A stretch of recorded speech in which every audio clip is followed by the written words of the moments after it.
রাজনীতি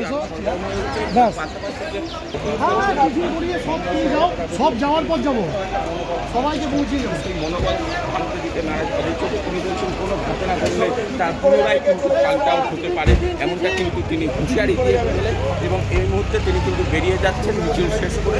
তিনি পালিয়ে যাচ্ছি না, বেরিয়ে যাচ্ছি, আমার প্রোগ্রাম শেষটাই যাচ্ছি। তুমি আবার বলতে পালিয়ে গেলেন, আমার প্রোগ্রাম শেষ। না দাদা, এইভাবে যেভাবে আপনাকে প্রত্যেকটা জায়গায় এইভাবে হেনস্থা করা হচ্ছে, মানে তো ওরা আমার কাছে পরাজিত। আর এবার আবারও বলে দিচ্ছি, পিষে যাবো এবার একদম।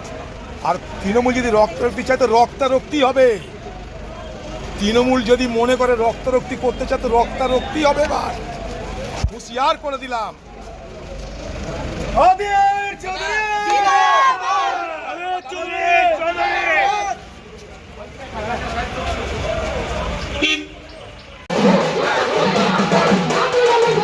এই শুনো,